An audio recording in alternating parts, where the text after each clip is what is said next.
وادی ہنزا میں شاہراہ قراقرم پر پہاڑوں کے بیچ حسن آباد نامی ایک چھوٹا سا گاؤں ہے۔ کسی زمانے میں یہاں اپنے دور کے ایک بڑے کوہ پیما رہتے تھے۔ ان کا نام امیر مہدی تھا اور کام تھا ان کا بھاری بھرکم سامان اٹھائے اونچے نیچے پہاڑوں پر چڑھنا۔ امیر مہدی تھے تو پہاڑوں کے قلی، لیکن انہیں کیٹو کی چوٹی پر پاکستانی پرچم لہرانے کی خواہش رہی۔ انہوں نے سن 1954 میں اطالوی کوہ پیماؤں کے مشن میں ان کا بھرپور ساتھ دیا اور ایک مرحلے پر اپنی جان تک کی بازی لگا دی۔ لیکن اس تاریخی مشن میں کیٹو کے برفیلے پہاڑوں پر مہدی کے ساتھ بڑا دھوکہ ہوا تھا۔ چوٹی سر کی دو اطالوی کوہ پیماؤں کیمپیونی اور لینو لاچیدلی نے اور دنیا میں نام ہوا ان کا، لیکن اس میں مہدی کا کردار کسی کو یاد نہ رہا کہ جس کے بغیر شاید وہ مشن کامیاب ہی نہ ہو پاتا۔ امیر مہدی کو سب سے زیادہ بہادر، محنتی اور قابل اعتبار سمجھے جانے والے مقامی کوہ پیماؤں میں سے ایک سمجھا جا رہا تھا۔ امیر مہدی کی کہانی کی کھوج میں کچھ سرکردہ پاکستانی کوہ پیماؤں سے بات ہوئی تو جلد ہی احساس ہو گیا کہ ان کے بارے میں آج کل لوگ زیادہ کچھ نہیں جانتے۔ وہ گزرے کل کا بندہ تھا جسے سب نے بھلا دیا۔ سلطان علی اپنے گاؤں میں نمبردار صاحب کے طور پر جانے جاتے ہیں۔ ریاست ہنزا کے زمانے کا یہ عہدہ پہلے ان کے والد کے پاس تھا اور بعد میں ان کے حصے میں آیا۔ وہ کہتے ہیں کہ میرے والد کیٹو کی چوٹی پر پاکستانی پرچم لہرانا چاہتے تھے، مگر اس مشن پر ان کے ساتھ زیادتی ہوئی اور وہ بڑی مصیبت کا شکار ہوئے۔ کیٹو کے اس مشن سے ایک سال پہلے امیر مہدی نانگا پربت سر کرنے والی آسٹرین ٹیم کے ہمراہ اپنی ہمت اور بہادری کے جوہر دکھا چکے تھے۔ اگلے برس اٹلی کی کوہ پیما ٹیم نے ریاست ہنزا کے حکمران میر جمال خان سے رابطہ کر کے کیٹو کے مشن کے لیے ان کے مضبوط ترین بندے مانگے۔ سلطان علی بتاتے ہیں اس وقت شاہی دربار میں سے کئی سو امیدواروں کے ہجوم میں سے جن مقامی کوہ پیماؤں کو اس کام کے لیے نامزد کیا گیا ان میں امیر مہدی کا نام سر فہرست تھا۔ بس پھر کیا تھا، اطالوی کوہ پیماؤں کے مشن میں مہدی نے ان کا بھرپور ساتھ دیا۔ ان کوہ پیماؤں نے بعد میں خود لکھا کہ اس سفر میں ان کا سامان اٹھانے والے کئی سو پاکستانی کلی تھے، لیکن مہدی کی بات اور تھی۔ وہ سب سے زیادہ بہادر، محنتی اور قابل اعتماد سمجھے جانے والے مقامی کوہ پیماؤں میں سے ایک تھے۔ بی بی سی کی ایک رپورٹ کے مطابق ہوا یوں کہ چوٹی سر کرنے سے ایک دن پہلے امیر مہدی اور ابھرتے ہوئے کوہ پیما والٹر بتانی سے کہا گیا کہ وہ چوٹی کے قریب موجود دو ساتھیوں کے لیے نیچے سے آکسیجن سلنڈر لے کر 8000 میٹر کی بلندی پر پہنچے۔ یہ تقریباً وہی جگہ ہے جہاں پر پاکستانی کوہ پیما علی ستپارہ اپنے دو غیر ملکی ساتھیوں سمیت حال ہی میں لاپتہ ہوئے ہیں۔ سلطان علی بتاتے ہیں کہ اکثر مقامی مزدوروں نے انکار کر دیا تھا، لیکن میرے والد نے اس کے لیے حامی بھر لی کیونکہ ریاست ہنزا کی عزت کا سوال تھا اور انہیں چوٹی سر کرنے کا موقع مل رہا تھا۔ لیکن شام گئے جب مہدی اپنے ساتھی بتانی کے ہمراہ بلندی پر موجود طے شدہ مقام پر پہنچے تو وہاں انہیں کوئی پڑاؤ نظر نہیں آیا۔ ان دونوں نے اپنے ساتھیوں کیمپیونی اور لاچیدلی کو بہت آوازیں دیں، لیکن برفیلی ٹھنڈ اور بڑھتے اندھیرے میں انہیں کہیں دور سے صرف یہ آواز آئی کہ آکسیجن سلنڈر یہیں رکھو اور واپس نیچے چلے جاؤ، اور پھر ان کا ایک دوسرے سے رابطہ منقطع ہو گیا۔ اس وقت تک رات ہو چکی تھی۔ مہدی اور بناتی تھکن سے چور تھے اور ایسے حالات میں ان کے لیے واپس اترنا ممکن نہ تھا۔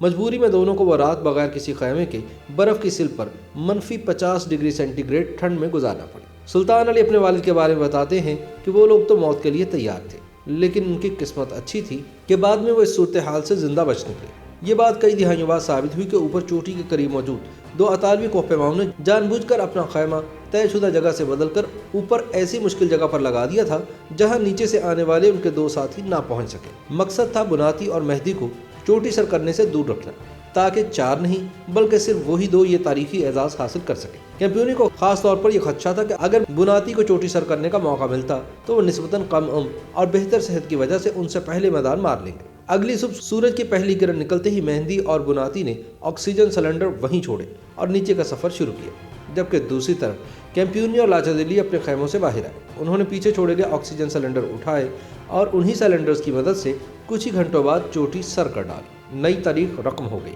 کیمپیونی اور لاچیدلی اٹلی کے لیے یہ اعزاز حاصل کر کے قومی ہیرو قرار پائے، لیکن بناتی اور مہدی کے ساتھ انہوں نے جو سلوک کیا اسے سرکاری سطح پر دبا دیا گیا۔ کیٹو کے اس کامیاب مشن کا سب سے زیادہ نقصان مہدی کو اٹھانا پڑا۔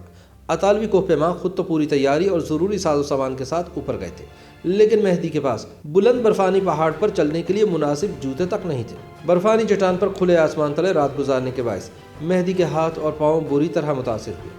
جب تک وہ چل کر واپس بیس کیمپ پہنچے ان کے پیر جواب دے چکے تھے۔ امیر مہدی کو اسٹریچر پر اٹھا کر کئی دن کے پیدل سفر کے بعد اسکردو اسپتال لایا گیا۔ بعد میں انہیں CMH راولپنڈی منتقل کیا گیا، لیکن تب تک خاصا نقصان ہو چکا تھا۔ مہدی کے پاؤں کی انگلیاں گل سڑ چکی تھیں اور گینگرین مزید پھیلنے کا خدشہ تھا۔ ایسے میں ڈاکٹرز کے پاس اور کوئی چارہ نہیں تھا، لہٰذا ان کے پیروں کی تمام انگلیاں کاٹ دی گئیں۔ 8 ماہ کے علاج کے بعد جب مہدی واپس اپنے گاؤں ہنزا پہنچے تو انہوں نے اپنی پہاڑی کدال کو ایک طرف پھینک دیا اور گھر والوں سے کہا کہ وہ اسے دوبارہ کبھی نہیں دیکھنا چاہتے۔ امیر مہدی کے صاحبزادے سلطان علی کہتے ہیں کہ وہ کوہ پیما تھے اور یہ کدال انہیں اس تکلیف دہ رات کی یاد دلاتی تھی جب وہ موت کے منہ سے بچ نکلے۔ ان کے ساتھی اطالوی واپس اٹلی چلے گئے۔ انہوں نے کوہ پیمائی کے شعبے میں نام کمایا، کتابیں لکھی، پیسہ بنایا، لیکن امیر مہدی پھر کبھی پہاڑ پر چڑھنے کے قابل نہ رہے۔ K2 پر مہدی کے ساتھ جو کچھ ہوا وہ اٹلی اور پاکستان کی حکومتوں دونوں کے لیے شرمندگی کا باعث تھا۔ پاکستانی ذرائع ابلاغ نے معاملے پر برہمی کا اظہار کیا اور اٹلی کے کوہ پیماؤں کو مہدی کی مصیبتوں کا ذمہ دار قرار دیا۔ تاہم دونوں حکومتوں نے اس تنازع پر پردہ ڈالنے کی کوشش کی۔ امیر مہدی نے اپنی زندگی کے اگلے 50 سال مجبوری اور لاچاری کی حالت میں گزارے۔ ابتدا میں وہ چلنے پھرنے اور محنت مزدوری سے بھی قاصر رہے اور انہیں معاشی تنگی کا سامنا رہا۔ بعد میں انہوں نے آہستہ آہستہ دوبارہ چلنا سیکھ لیا۔ اٹلی کی حکومت کی جانب سے انہیں سرٹیفکیٹس ارسال کیے گئے جن کے مطابق انہیں اعزازات سے نوازا گیا۔ گاہے گاہے انہیں خط اور کتابیں بھی ملتی رہیں، لیکن وہ نہ تو انہیں پڑھ سکتے تھے اور نہ ہی ان سے ان کے معاشی مسائل حل ہوئے۔ سلطان علی کے مطابق کبھی کبھار ایسے غیر ملکی کوہ پیما ان سے ملنے آتے تھے جنہوں نے مہدی کی بہادری کے قصے سن رکھے تھے۔ ان سے بات کرتے ہوئے اکثر ان کی آنکھوں میں آنسو آ جاتے تھے۔ وہ انہیں بتاتے کہ انہوں نے اپنے ملک کی عزت کے لیے اپنی جان خطرے میں ڈالی، لیکن ان کے ساتھ انصاف نہیں کیا گیا۔ اٹلی میں سرکاری سطح پر ایک لمبے عرصے تک K2 کی اصل حقیقت کی پردہ پوشی کی جاتی رہی۔ بلاخر سن 2004 میں لاچا دلی کی یادداشتوں پر مبنی ایک کتاب سامنے آئی جس میں انہوں نے اصل واقعات کا اقرار کیا۔ تب جا کر سن 2007 میں اٹلی نے سرکاری طور پر یہ مانا کہ K2 میں ان کے کوہ پیماؤں کی کامیابی شاید مہدی اور بناتی کی قربانیوں کے بغیر ممکن نہ ہوتی، لیکن تب تک کافی دیر ہو چکی تھی کیونکہ امیر مہدی اپنا درد اپنے دل میں لیے 86 برس کی عمر میں سن 1999 میں ہی دنیا سے رخصت ہو چکے تھے۔ پاکستان کے لیے جو اعزاز امیر مہدی حاصل کرنا چاہتے تھے وہ اطالوی مشن کے کچھ 23 برس بعد ہنزا سے ہی تعلق رکھنے والے ایک اور کوہ پیما کے حصے میں آیا، اور سن 1977 میں اشرف امان وہ پہلے پاکستانی بنے جنہوں نے K2 کو سر کیا۔ YouTube پر گوگلی نیوز دیکھنے کے لیے youtube.com کی سرچ بار میں گوگلی نیوز TV ٹائپ کریں۔ گوگلی نیوز کے پیج پر سرخ رنگ کے سبسکرپشن والے بٹن پر کلک کرنا نہ بھولیے۔ YouTube پیج پر اپلوڈ ہونے والی ویڈیوز سے باخبر رہنے کے لیے بیل آئیکن پر کلک کیجیے۔ آپ کو ہر نئی ویڈیو کے بارے میں نوٹیفیکیشن موصول ہو جائے گا۔